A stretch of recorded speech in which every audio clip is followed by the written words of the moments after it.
Bismillahirrahmanirrahim. Assalamualaikum warahmatullahi wabarakatuh.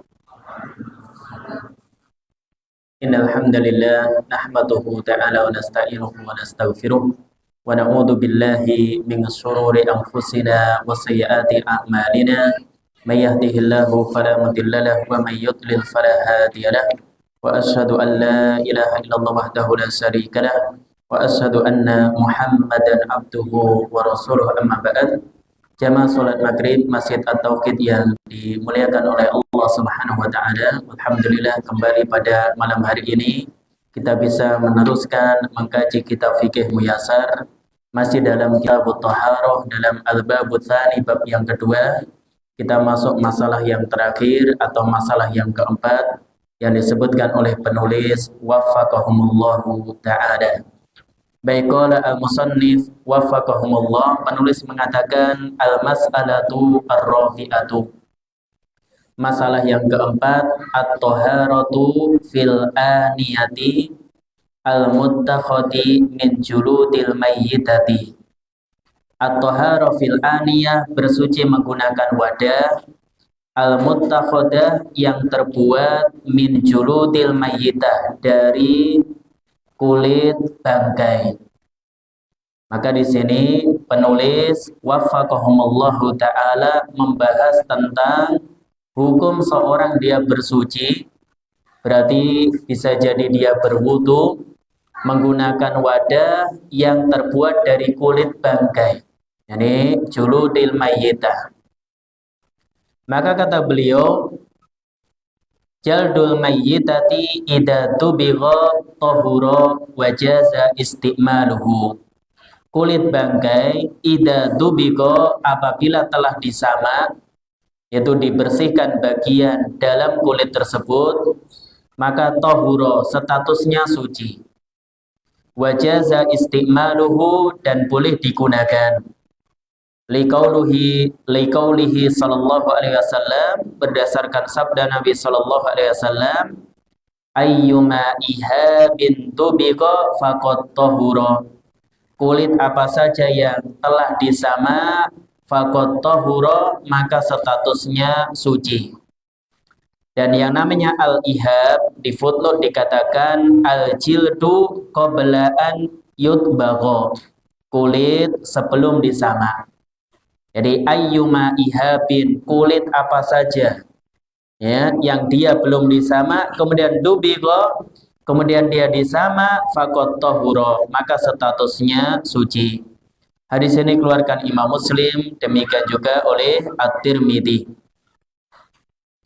Wali annahu sallallahu alaihi wasallam, kemudian kata beliau, karena Nabi sallallahu alaihi wasallam marra ala syatin mayyitatin, pernah melewati seekor kambing yang statusnya sudah menjadi bangkai.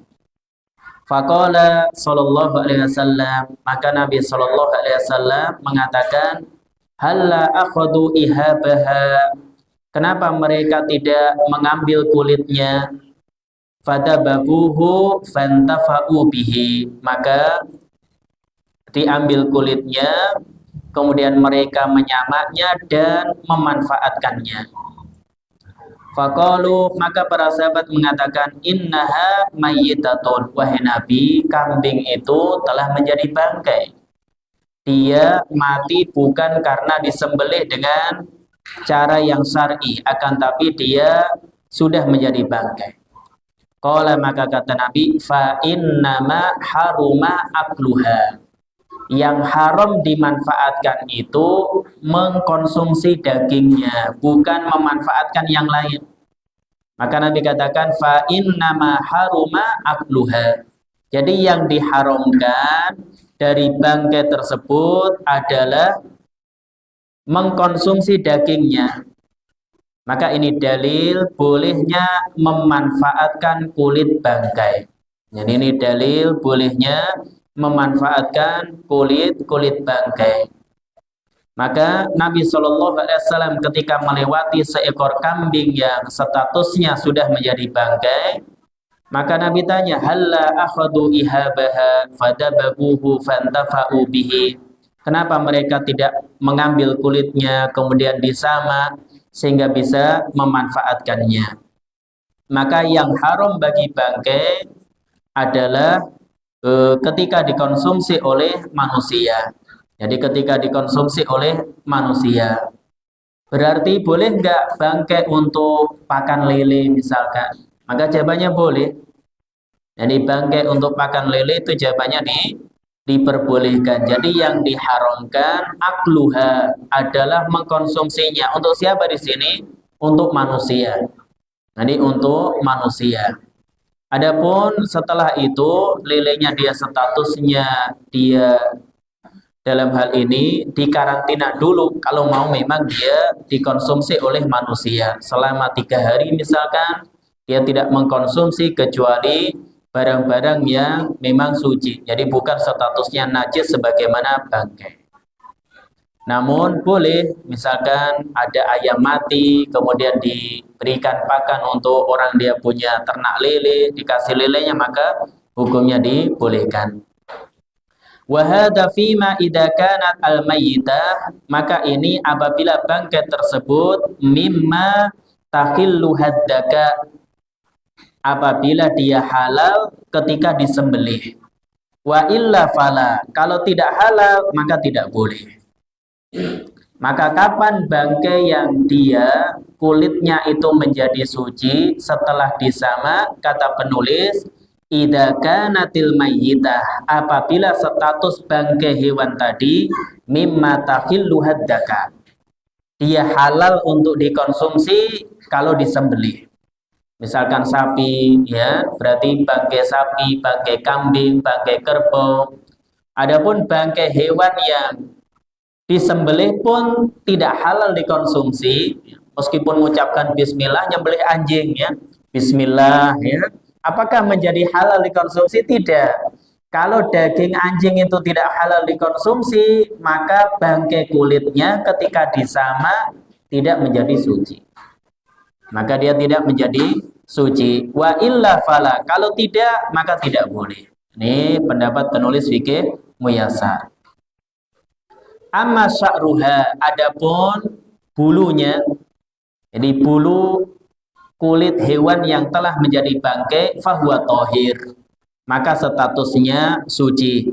Jadi statusnya suci, meskipun ada khilaf di kalangan para ulama. Namun pendapat yang mengatakan sya'ruha, jadi bulu dari kulit hewan yang telah menjadi bangkai itu statusnya suci, adalah pendapat ulama Hanabilah.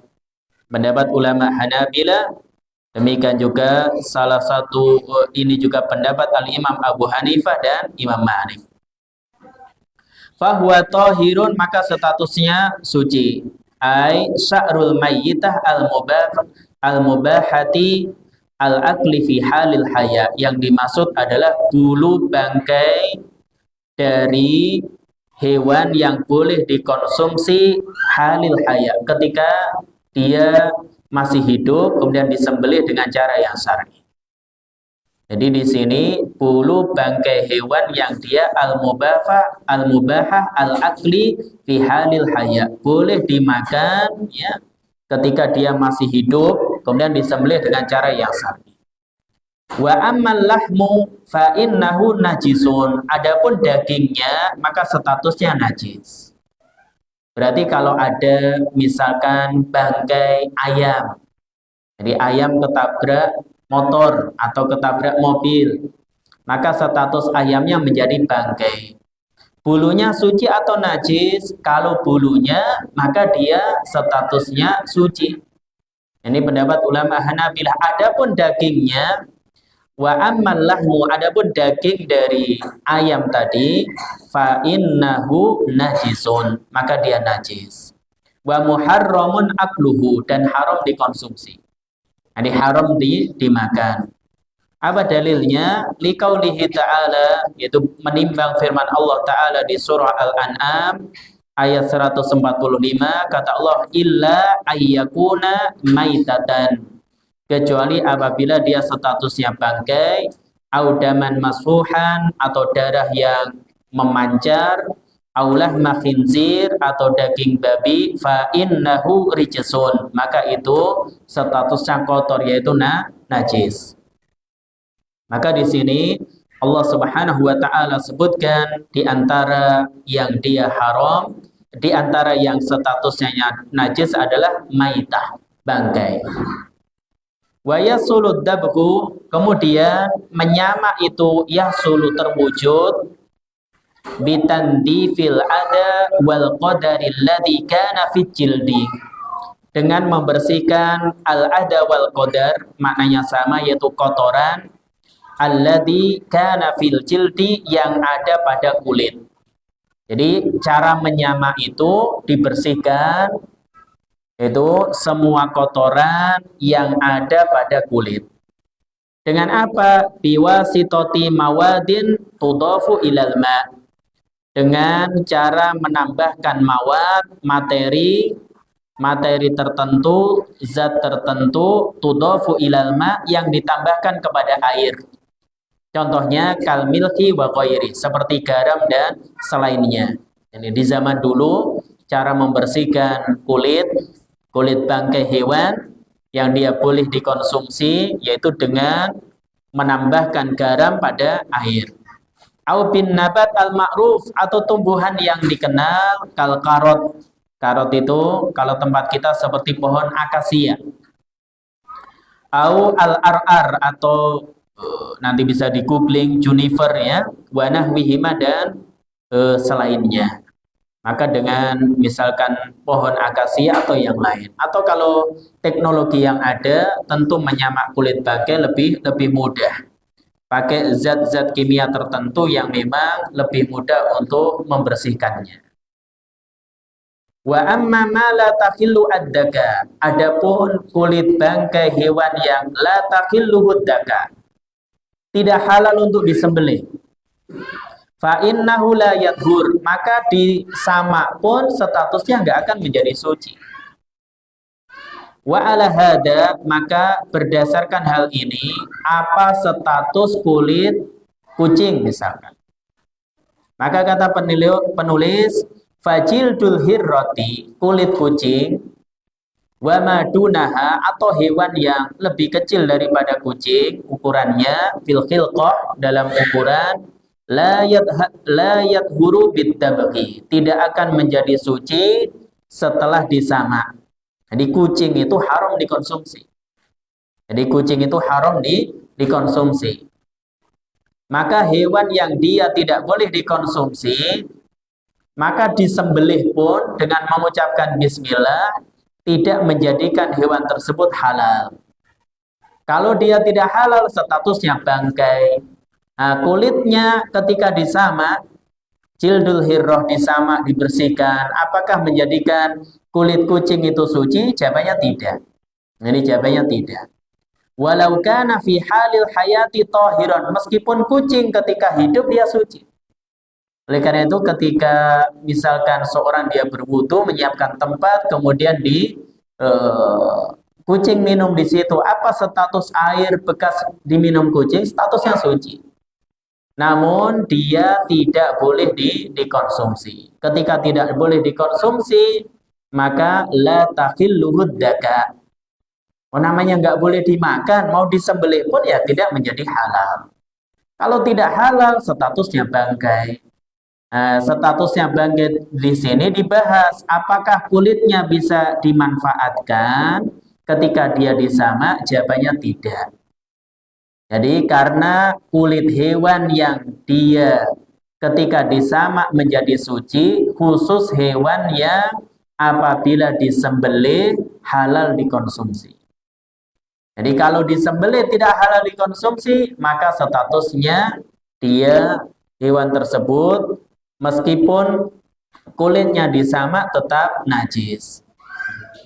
Wajildu ma yahrumu akluhu, dan semua kulit yang haram dimakan dagingnya, jadi kulit hewan yang haram dimakan dagingnya, walau kana tahiran fil haya, meskipun ketika kondisi hidup dia suci, fa innahu la yadhuru bittibak, maka tidak menjadi suci setelah disamak. Jadi setelah disamak pun tidak menjadi suci. Oleh karena itu hadis yang tadi disampaikan ayyuma ihabin dubigo faqad tahura, kulit apa saja yang telah disamak maka statusnya suci. Ihabin itu kalau dalam bahasa Arab dia nakiroh dalam konteks kalimat syarat, memberikan faedah umum. Sehingga sebagian ulama berpendapat kulit hewan apapun kalau sudah disamak dia suci. Mau kulit anjing, kulit apapun, pokoknya kulit hewan apapun juga, baik dia halal dikonsumsi ataupun haram dikonsumsi, kalau dia sudah disamak, maka statusnya suci. Kenapa? Karena Nabi katakan, ayyuma ihabin dubigha faqad tahura. Kulit apa saja. Ihabin nakiro, jadi dia ditanwin indefinitif dalam kalimat ayyuma. Ayyuma itu syarat. Maka memberikan faedah umum semua. Namun hadis ini dikhususkan oleh hadis yang lain. Maka Nabi Shallallahu Alaihi Wasallam di hadis lain mengatakan dakauha tibabuha. Sembelihan untuk bangkai adalah dengan menyamaknya. Artinya menyamak itu statusnya seperti menyembelih. Nah, ketika kita menyembelih hewan, mana hewan yang statusnya boleh dikonsumsi kalau disembelih? Hewan yang halal, kambing, sapi, ya, ayam. Tapi kalau seorang nyembelih anjing, ya, anjing disembelih, apakah menjadikan anjing ini halal dikonsumsi? Jawabannya tidak.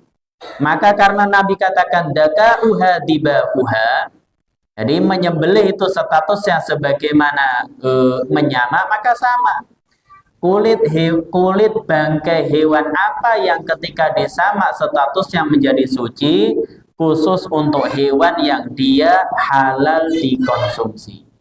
Berarti kalau tidak halal, kulit anjing, kulit babi disamak, kulit ular ya disamak, ya, kemudian jadikan tas, jadikan sepatu dan seterusnya. Apakah statusnya menjadi suci? Maka jawabannya tidak. Jadi jawabannya tidak. Atau kucing, ya, atau harimau, ya, kulit harimau bahkan jadi pajangan. Apakah setelah dibersihkan kulitnya disamak statusnya menjadi suci? Maka jawabannya tidak. Kenapa? Karena hewan-hewan tadi seandainya disembelih pun tidak menjadikannya halal untuk kita konsumsi.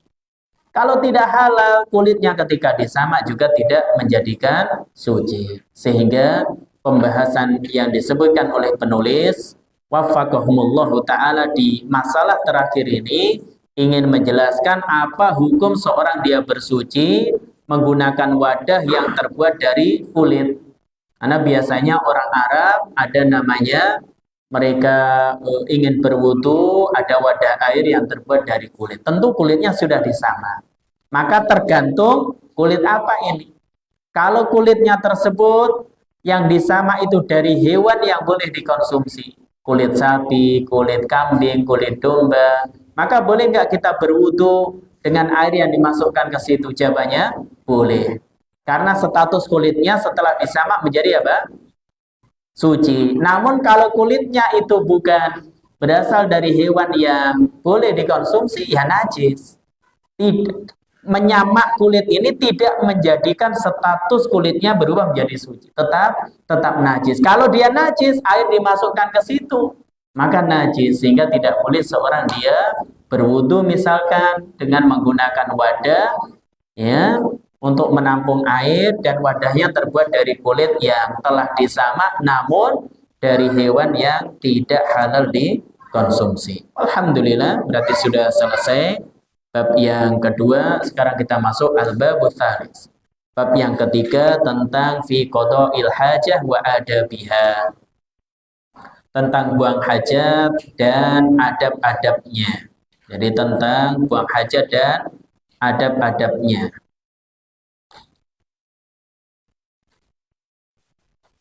Kenapa ini dimasukkan dalam bab ini? Karena bersuci atau toharo itu sah setelah toharoh itu sah setelah seorang dia bersuci atau setelah istinja. Jadi toharoh itu sah setelah seorang dia bersuci atau istinja.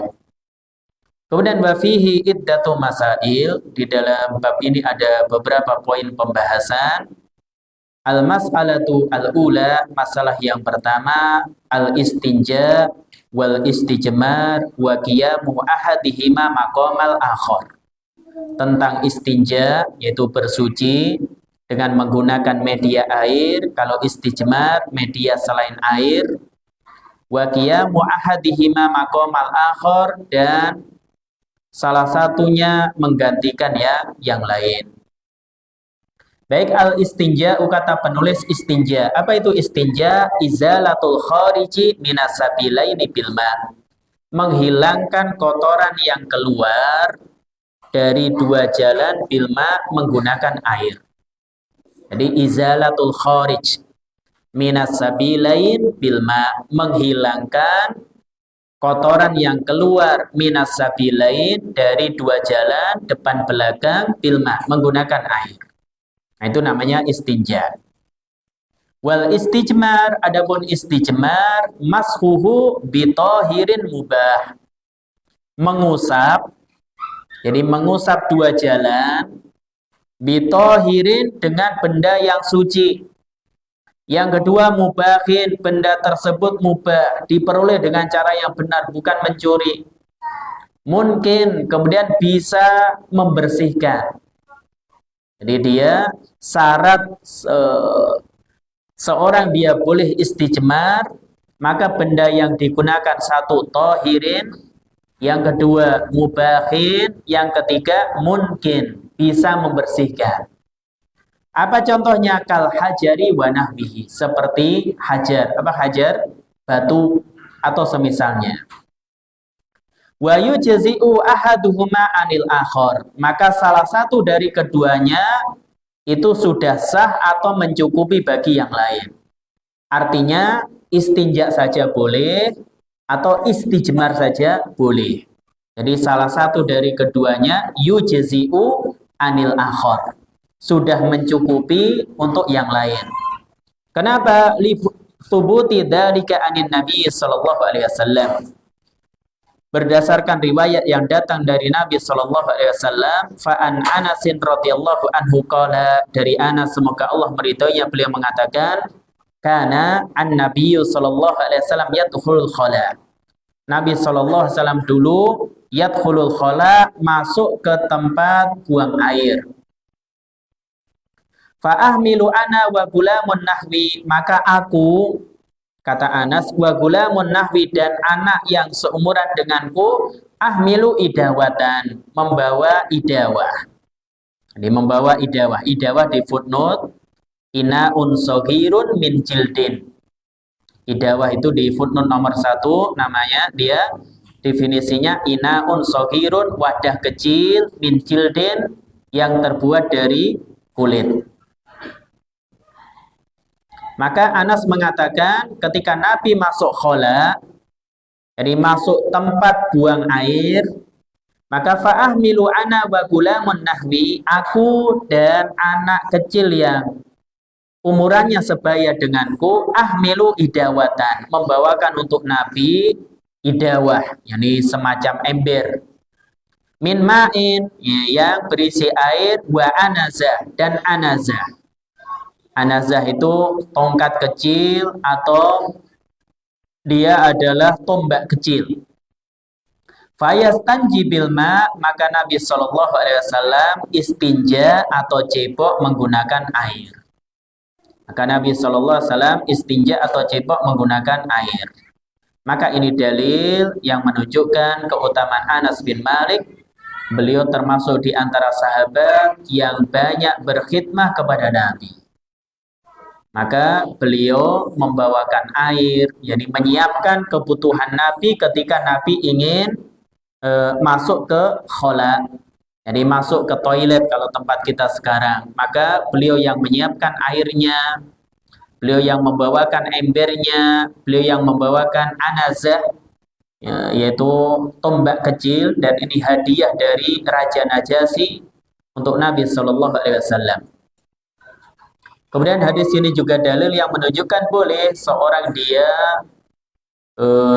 dalam hal ini meminta bantuan kepada orang lain tatkala dia ingin istinja atau yang semisalnya, tolong bawakan airnya atau yang semisalnya. Maka ini dibolehkan. Kemudian wa an Aisyah radhiyallahu anha anin Nabi sallallahu alaihi wasallam qol, dari Aisyah semoga Allah meridainya, dari Nabi sallallahu alaihi wasallam beliau mengatakan, idza dhahaba ahadukum ilal ghaid, apabila salah seorang dari kalian pergi ke tempat buang hajat, falyastatib bi thalathati ahjar, maka hendaknya falyastatib itu dia istijmar menggunakan 3 batu. Maka dia membersihkan al-kharij minas sabilain, kotoran yang keluar dari 2 jalan, bi thalathati ahjar, dengan 3 batu. Fa innaha tujzi'u anhu, maka itu sudah mencukupi baginya. Maka 2 hadis ini dijadikan dalil oleh penulis fikih Muyasar boleh seorang milih salah satu, istinja saja boleh, itu ketika cebok menggunakan air boleh, atau dia membersihkan najis yang keluar dari 2 jalan menggunakan media selain air, pakai tisu ya, atau pakai apa ya, yang syaratnya tadi tohir, mubah, mungkin. Dia bendanya suci, kemudian dia mubah, diperoleh dengan cara yang mubah, bukan curian, mungkin memang bisa membersihkan, berarti menyerap air. Jadi bisa membersihkan. Kalau tidak ya sulit. Di antaranya kalau sekarang ya tisu. Ya. Kemudian kalau dalil yang pertama Nabi mencukupkan diri dengan istinja. Dalil yang kedua Nabi mencukupkan diri dengan istijmar. Maka ini jadikan dalil penulis boleh salah satu dari keduanya. Wal jam'u bainahuma afdalu, dan menggabungkan antara keduanya lebih utama. Jadi pendapat penulis fikih Muyasar mengatakan seandainya seorang dia istijmar plus istinja itu lebih utama. Dan wallahu a'lam bishawab, sepertinya tidak ada dalil yang sahih yang terkait khusus ya terkait hal ini. Bahasanya lebih utama menggabungkan keduanya. Maka ini tidak ada dalil khusus dalam masalah ini. Ketika tidak ada dalil khusus, maka kembali ke asalnya, boleh seorang dia hanya istinja atau istijmar. Jadi nggak perlu kalau antum ke toilet sambil bawa batu ya. Jadi ke toilet sambil bawa batu. Kenapa? Ustadz, saya ingin menggabungkan keduanya ya. Saya istijmar dulu baru istinja. Maka tidak perlu demikian. Ya, tidak perlu demikian karena memang wallahu a'lam bishawab, kita katakan pendapat penulis fikih Muyasar demikian, namun tidak terdapat dalil khusus dalam masalah ini. Baik, kemudian wal istijmaru yahsulu bil hijarah. Sedangkan istijmar itu terwujud dengan al hijarah, dengan batu, au ma yakumu maqamaha, atau benda lain yang menggantikan posisinya. Min kulli tahirin mungkin mubah, dengan syarat benda tersebut tahir, suci, mungkin yaitu benda tersebut bisa membersihkan, berarti bisa menyerap cairan, wa mubahin, dan statusnya mubah. Contohnya apa? Kal manadil al warok, seperti tisu, wal khosabi, kayu, wa nahwi dalik, dan selainnya. Lianna Nabiyya sallallahu alaihi wasallam kana yastajmiru bil hijarah, karena Nabi dulu beliau istijmar menggunakan batu. Fayulhaqu biha ma yumathiluha fil inqa, maka dikiaskan dengan batu semua benda yang yumathiluha fil inqa, yang mirip dengan batu apabila digunakan untuk membersihkan. Jadi yang mirip dengan batu, jadi statusnya kalau digunakan untuk membersihkan al-kharij minas sabilain seperti batu. Bisa pakai kayu, pakai tisu, dan semisalnya.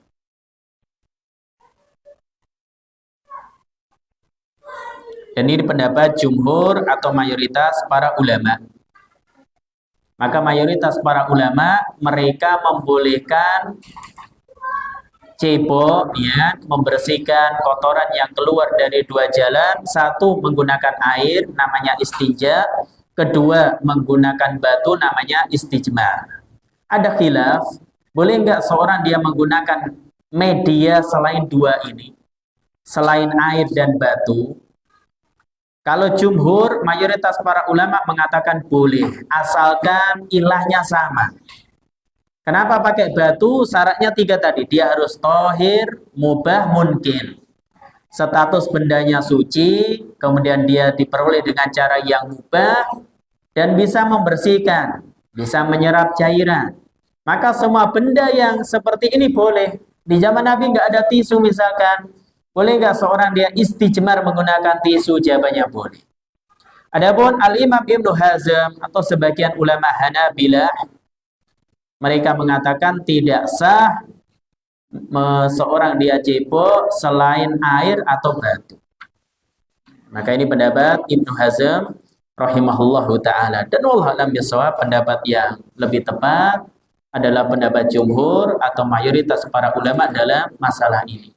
Jadi boleh seorang dia istinja pakai air, istijmar, pakai batu atau media lain yang bisa menggantikan posisinya batu. Baik, kemudian wala yujzi'u fil istijmar.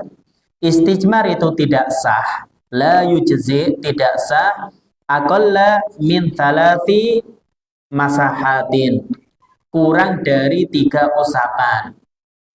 Maka di sini wallahu a'lam bishawab, pendapat penulis fikih Muyasar, yang menjadi tolak ukur usapannya, bukan jumlah batunya. Jadi bukan jumlah batunya. Misal seorang istijmar menggunakan batu segi 4, batunya dia segi 4 atau lebih dari itulah. Yang pertama kan minimal 3 usapan, pakai sisi yang pertama, kedua, dan ketiga. Padahal jumlah batunya 1. Boleh nggak ini? Jawabannya boleh. Karena yang dihitung adalah masahat, usapannya, bukan jumlah batunya. Jadi bukan jumlah batunya. Namun kalau batunya hanya punya 2 sisi, misalkan bentuknya lonjong, ya, hanya punya 2 sisi, ya 2 usapan, berarti dia harus lebih dari 1 batu yang demikian. Lebih dari 1 batu, karena yang jadi tolak ukur acuannya bukan jumlah batunya, namun kata beliau wala yujzi fil istijmar, maka tidak sah istijmar aqall min thalathi masahat, kurang dari 3 usapan. Jadi kurang dari 3 usapan. Li hadithi Salman radhiyallahu anhu, berdasarkan hadis Salman, semoga Allah meridhoinya, nahana yakni an-nabiyyu sallallahu alaihi wasallam an nastanjiya bil yamin. Nabi melarang kami istinja menggunakan tangan kanan. Maka nggak boleh seorang cebok pakai tangan kanan. Dilarang oleh Nabi sallallahu alaihi wasallam. Kata Salman, nahana an-nabiyyu sallallahu alaihi wasallam an nastanjiya bil yamin. Nabi melarang kami istinja menggunakan tangan kanan. Wa annastandiya bi aqalli min thalathati ahjarin. Demikian juga Nabi melarang kami istinja kurang dari 3 batu. Para fuqaha katakan kurang dari 3 usapan. Wa annastanjiya bi roji'in aw admin, atau istinja menggunakan roji. Roji itu kotoran hewan. Misalkan kotoran hewan sudah kering, ya, kayak batu, ya, au admin atau tulang, maka ini dilarang. Baik, mungkin butuh adzan terlebih dahulu, ya. Insya Allah nanti kita lanjutkan setelah adzan Isya. Atau mungkin nanti setelah adzan Isya ada pertanyaan.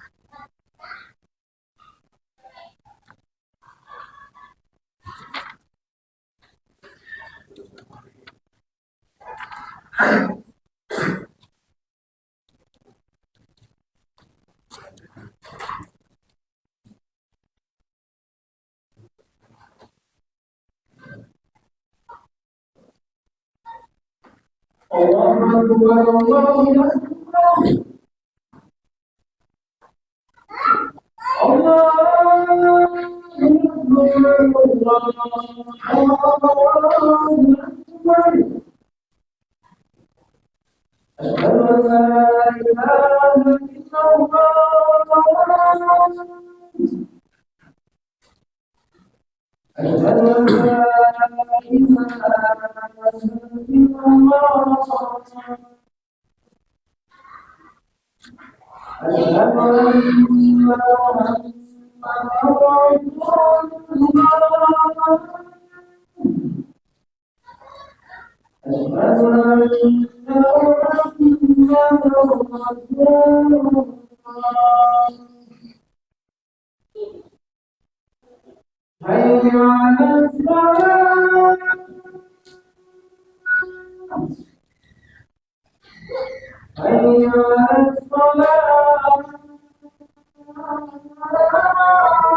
Baik, kita lanjutkan sedikit satu pembahasan lagi, al-masalah ats-tsaniyah, masalah yang kedua.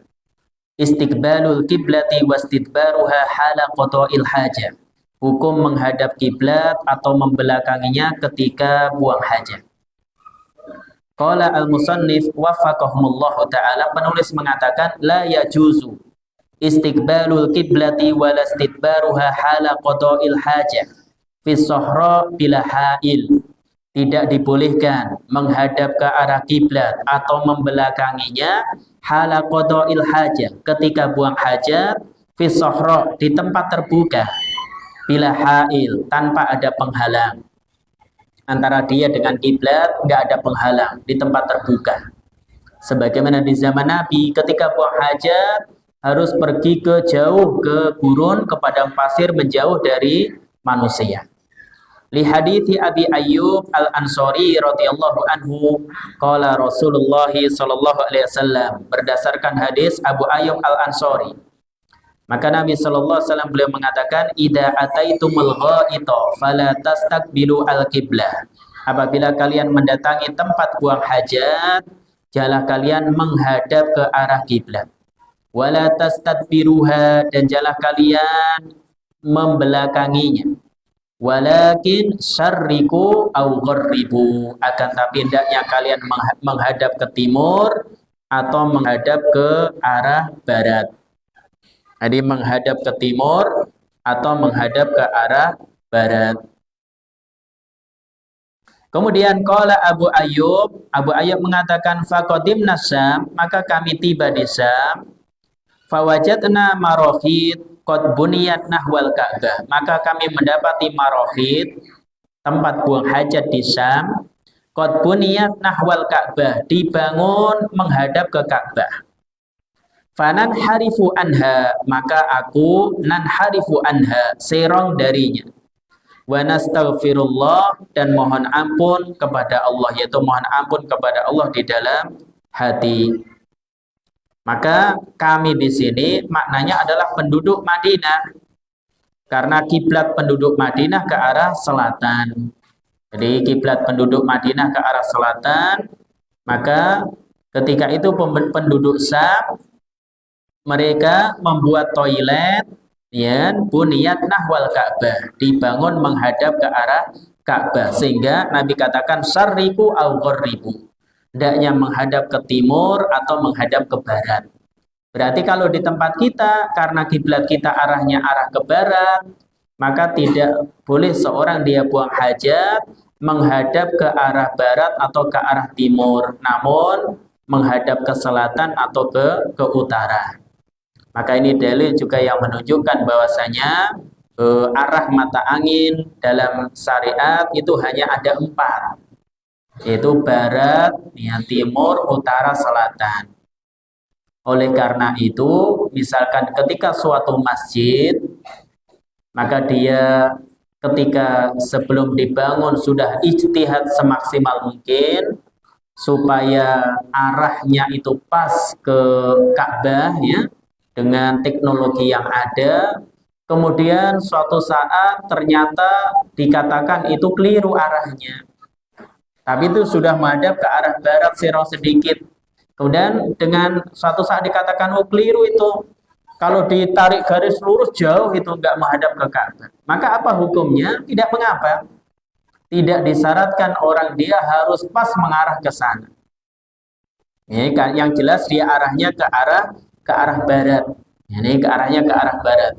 Maka ini tidak mengapa, tidak perlu sampai buat softnya serong-serong, sudah masjidnya kecil, ya, dibuat miring, ya, dibuat miring, ya, karena tadi.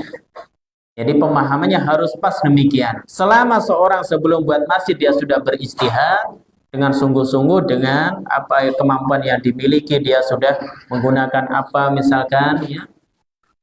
Kemudian ternyata setelah itu misalkan dianggap keliru, ya, kelirunya juga enggak banyak, maka insya Allah tidak mengapa. Oleh karena itu Nabi katakan syariku au ghorribu, jadi hendaknya menghadap ke timur atau ke barat.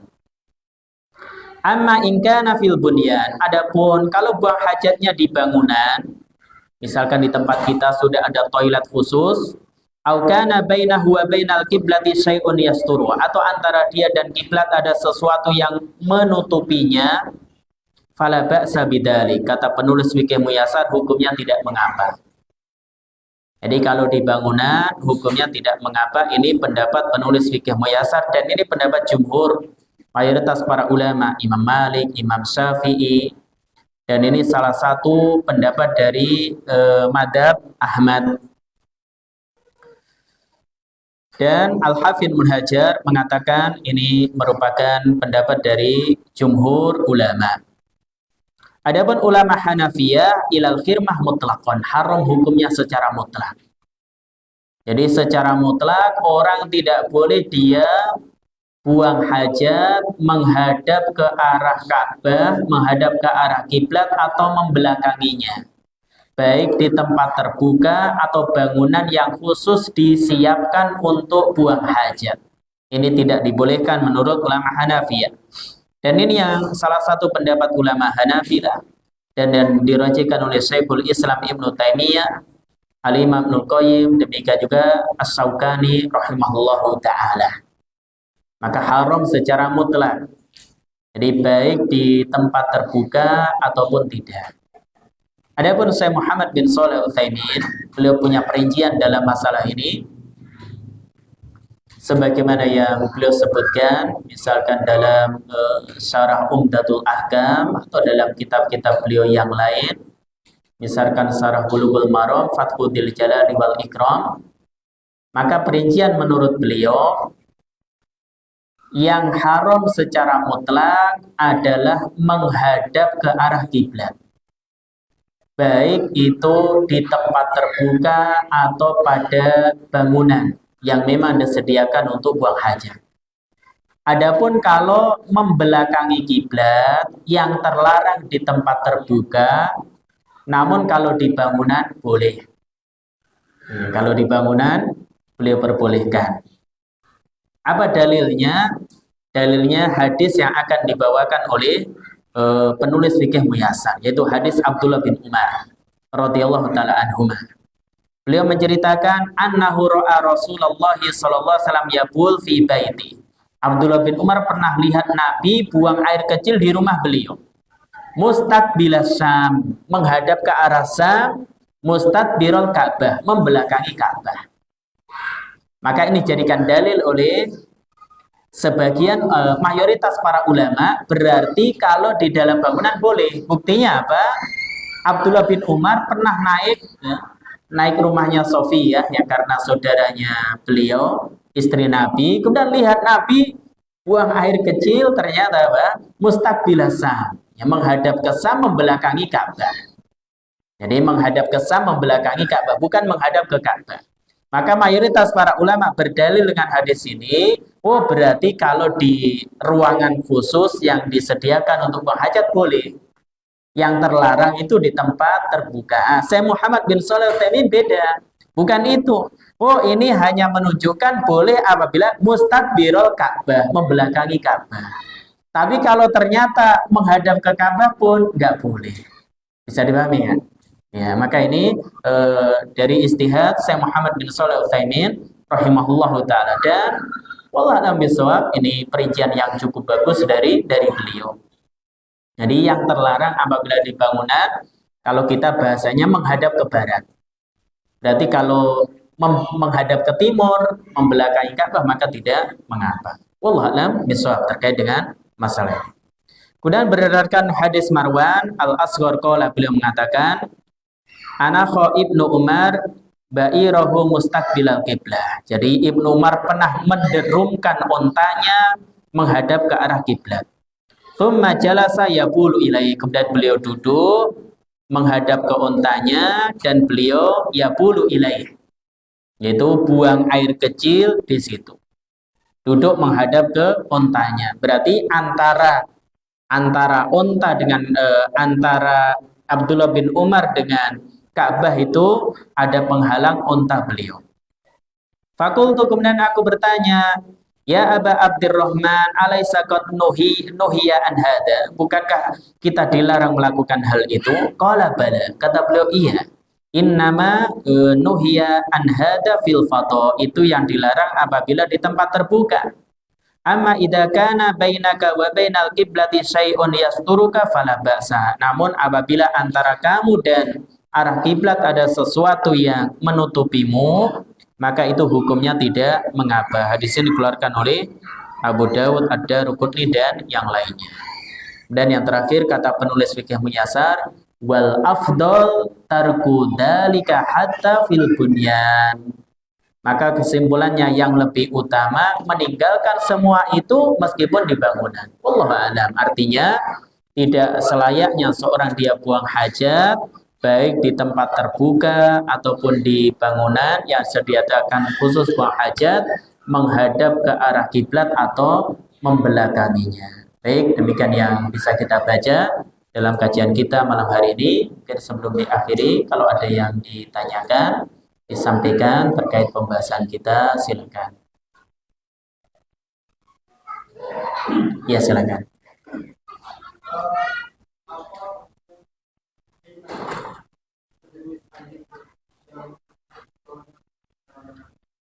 Ya, hina sejenis anjing itu, maka para ulama sebutkan dia termasuk hewan yang boleh dikonsumsi. Meskipun dia dikatakan buas atau dia juga menyerang, namun dia boleh dikonsumsi. Hina ya.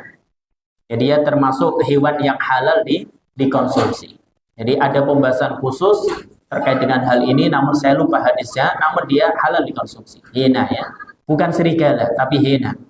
Dia biasanya dia berkelompok. Kalau dia ini beda dengan harimau, dengan singa. Kalau ini dia berkelompok. Kalau ingin menyerang mangsanya dengan berkelompok, maka ini boleh dikonsumsi. Beda dengan anjing juga.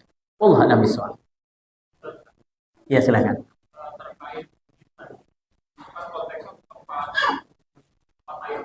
Iya.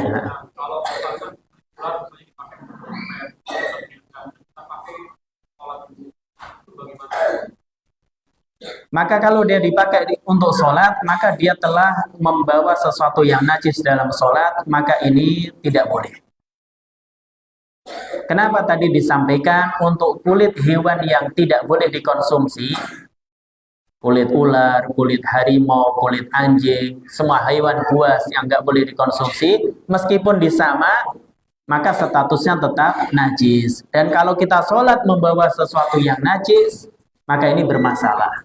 Jadi ketika sholat dipastikan badannya suci, kemudian bajunya suci, tempat sholatnya juga suci. Jangan sampai dia membawa sesuatu yang najis. Maka dalam hal ini dikhawatirkan sholatnya tidak sah karena dia tahu membawa sesuatu yang najis. Hanya saja kalau dia nggak tahu ya, orang yang nggak tahu nggak ada hukumnya.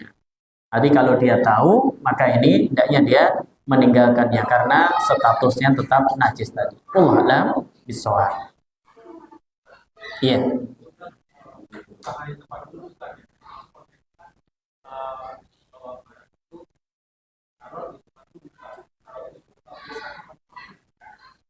Iya kan tadi pertanyaan terkait dengan sholatnya seperti apa.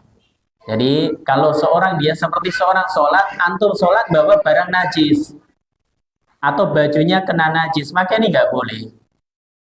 Jadi maka ini yang tidak dibolehkan. Adapun kalau seorang dia memanfaatkannya di luar dalam sholat, Allah a'lam bishawab, kalau mau lebih hati-hati ditinggalkan karena dia memanfaatkan barang yang najis tadi. Baik bukan untuk sholat, dibawa untuk sholat, bukan untuk tempat untuk misalkan menampung air untuk wudhu, tetap ditinggalkan. Ini dalam rangka apa?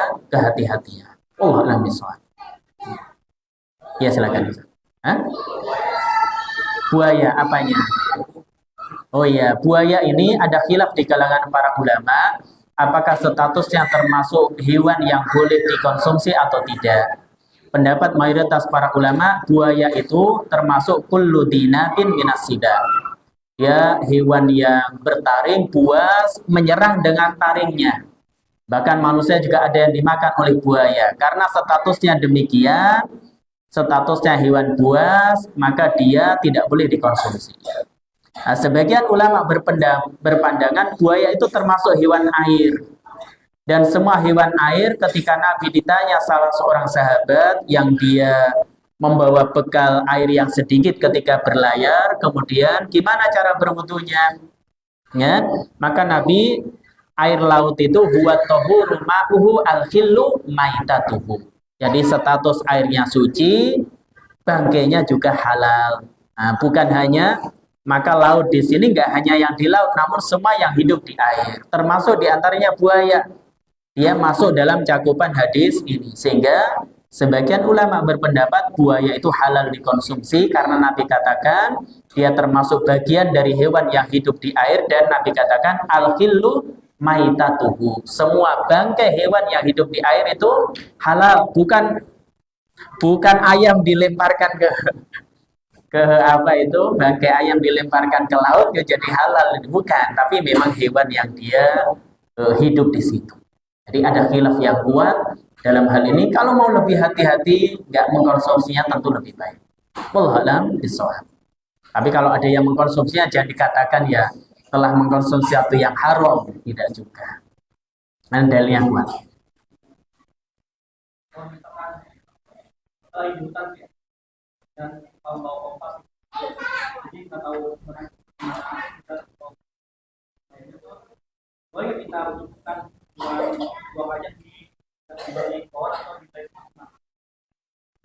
Ya, kalau di pohon, kalau pohon itu ganggu, jangan di bawah pohon. Tapi cari tempat saja yang memang dia memungkinkan kita untuk buang hajat. Dan kalau tidak tahu arah kiblat, insya Allah tidak mengapa.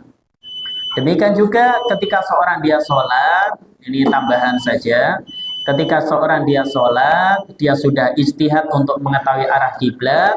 Kemudian ternyata setelah selesai sholat diingatkan, Pak, tadi sholatnya keliru, nggak menghadap ke arah kiblat. Apa yang dilakukan? Ngulang sholat tidak? Tidak mengulang sholatnya. Namun kalau dikasih tahu di pertengahan sholat, ya dia segera sirong ke arah yang ditunjukkan, itulah arah kiblat. Sebagaimana Nabi Shallallahu Alaihi Wasallam ketika turun ayat arah kiblatnya berubah ke Ka'bah bukan ke Baitul Maqdis, maka Nabi dan para sahabat langsung yaitu berubah arah ketika itu dalam sholat beliau. Wallahu a'lam bishawab. Demikian yang bisa disampaikan, kurang lebihnya mohon maaf. Kita akhiri dengan doa kafaratul majelis. Subhanakallahumma wa bihamdika asyhadu an la ilaha illa anta astaghfiruka wa atubu ilaik. Wa akhiru da'wana alhamdulillahi rabbil alamin. Wassalamualaikum warahmatullahi wabarakatuh.